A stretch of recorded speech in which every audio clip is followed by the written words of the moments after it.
भगवान सूर्य कर्क राशि में प्रवेश करने जा रहे हैं। सूर्य के कर्क राशि में प्रवेश को ही कर्क की संक्रांति कहा जाता है। कर्क की संक्रांति सूर्य के सामान्य परिक्रमण से बिल्कुल हटके होती है, क्योंकि कर्क की संक्रांति ही यह सूचना देती है कि सूर्य दक्षिणायन में प्रवेश कर चुके हैं।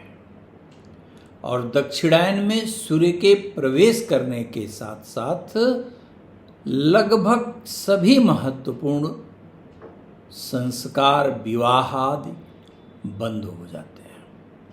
इसके अतिरिक्त सूर्य के कर्क राशि में जाने से प्रत्येक राशि पर क्या प्रभाव पड़ेगा ये हम लोग जानेंगे, लेकिन इस बार की सूर्य की संक्रांति विशेष महत्वपूर्ण क्यों है हम यह भी जानेंगे। जय महादेव दर्शकों, देखिए 16 जुलाई 2025 को भगवान भास्कर कर्क राशि में प्रवेश करने जा रहे हैं। कर्क राशि अर्थात अत्यधिक संवेदनशील राशि, चंद्रमा की राशि, सेंसिटिविटी का मूल जो ग्रह है वह चंद्रमा ही है। और चंद्रमा की इस राशि में जब सूर्य का प्रवेश होता है तो ग्रहों में जहाँ सूर्य को आत्मकारक कहा जाता है, वहीं चंद्रमा को मन का कारक कहा जाता है। अर्थात मन के कारक की राशि अर्थात कर्क में आत्मकारक ग्रह सूर्य की उपस्थिति अत्यंत महत्वपूर्ण है। 16 जुलाई 2025 को सूर्य जब कर्क राशि में प्रवेश करेगा तो यहाँ पर वह 17 अगस्त 2025 तक परिक्रमण करेगा। इस बीच में महत्वपूर्ण यह है कि जैसे पिछले एपिसोड में हमने आपको बताया है कि कर्क राशि में बुध वक्रीय अवस्था को प्राप्त करेगा। आप ध्यान से देखेंगे तो सूर्य जो अग्नि का मूल है, अर्थात सूर्य धीरे धीरे अब निस्तेज अवस्था में पहुंचने लगता है। धीरे धीरे करके सूर्य अपने मौलिक स्वभाव के अनुरूप फल प्रदान कर पाने में अक्षम कहा जाता है। इसीलिए दक्षिणायन को राक्षसों का समय भी कहा जाता है। देवता उत्तरायण में ही शुभता के मूल का प्रतिनिधित्व करते हैं। अब आ जाइए आप सीधे कि सूर्य जब कर्क राशि में प्रवेश करेगा तो प्रत्येक राशि पर विशिष्टता क्या होगी इसके परिणाम की। तो देखिए, यदि आपकी जन्मकालिक मेष राशि है, अर्थात यहाँ एक बात और स्पष्ट कर दें हम, मेरे मेष राशि या कोई भी राशि कहने का तात्पर्य जन्म के समय चंद्रमा की स्थिति से है। अर्थात आपकी जन्म कुंडली में चंद्रमा जिस राशि में बैठा है वही आपकी राशि है। शास्त्र यही कहते हैं, लेकिन इधर कुछ फैशन सा चलने लगा है कि बहुत सारे लोग लग्न की राशि से भी फल कहने लगे हैं, जो मुझे जितना मैं जानता हूं यह शास्त्र विरुद्ध आचरण है। फिलहाल उस विवाद में न जाके हम लोग सीधे मेष राशि पे जाते हैं। मेष राशि से सूर्य की संक्रांति चतुर्थ होगी। चतुर्थ भाव में गया हुआ सूर्य कुछ विशिष्ट सावधानियां बरतने का संकेत देता है। जैसे आपको अपने स्वास्थ्य पर ध्यान देना होगा, लेकिन स्वास्थ्य के अतिरिक्त चाहे आर्थिक मामले हो, चाहे किसी भी प्रकार का सामाजिक विषय हो, हर क्षेत्र में यह आपको सफलता प्रदान कराने में सक्षम कहा जाएगा। नौकरी और व्यवसाय में भी आपको अपेक्षित लाभ प्रदान करेगा, आपका मान सम्मान भी बढ़ाएगा। यदि आपकी जन्मकालिक वृषभ राशि है तो आपके अंदर की जो गुप्त ऊर्जा है वह सक्रिय होगी, अर्थात आपके अंदर एक अतिरिक्त ऊर्जा का संचार होगा, कार्य क्षेत्र में प्रसार होगा, कार्य में सफलता मिलेगी, नौकरी इच्छित प्राप्त होगी। यदि आप बेरोजगार हैं तो निश्चित रूप से यह समय आपको सफलता प्रदान कराने वाला कहा जाएगा। नौकरी में स्थानांतरण की भी प्रबल संभावना बनेगी और डिजायर्ड प्लेस पे पोस्टिंग यहाँ पर सूर्य कराने वाला सिद्ध होगा। सारांश रूप में सूर्य का यह गोचर आपके लिए बेहद अनुकूल कहा जाएगा। इसके पश्चात यदि आपकी जन्मकालिक मिथुन राशि है तो आपकी राशि से द्वितीय भाव में सूर्य की स्थिति यद्यपि बहुत अच्छी नहीं कही जाएगी, लेकिन इसे बुरा भी नहीं कहा जाएगा, क्योंकि सूर्य के प्रवेश के समय, संक्रांति के समय बुध वहां उपस्थित होगा। बुध के उपस्थित होने से सूर्य की जो पाप स्वभाव है उसमें बहुत कमी आ जाएगी, जिससे कि पारिवारिक मामले में भी बहुत कोई नकारात्मकता नहीं मिलेगी। आर्थिक क्षेत्र में विशेष रूप से आप विकास करने में समर्थ होंगे।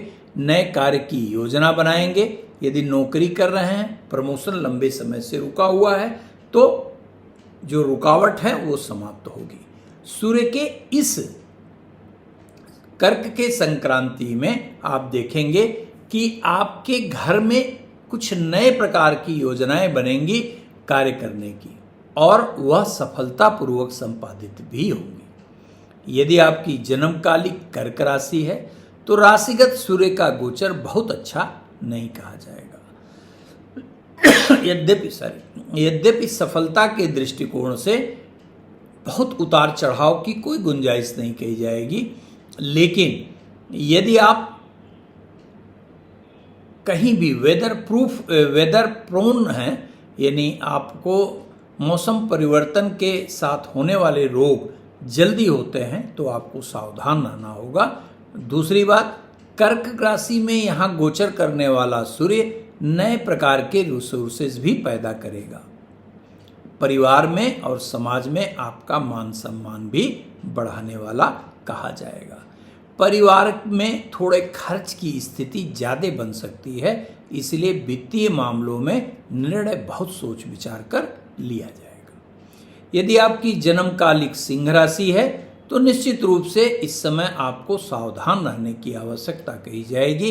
विशेषकर हमारे वे दर्शक जो सरकारी कार्य करते हैं, चाहे नौकरी के रूप में, चाहे ठेकेदारी के रूप में, चाहे किसी भी रूप में, यदि आप सरकार से जुड़े हुए हैं तो आपको अपने कार्य पर विशेष ध्यान देना होगा, अन्यथा सरकार की तरफ से नकारात्मक परिणाम प्राप्त हो सकता है। खर्चे में भी बढ़ोतरी होगी और बाहर घूमने जाने का प्रोग्राम भी आप सपरिवार बना सकते हैं।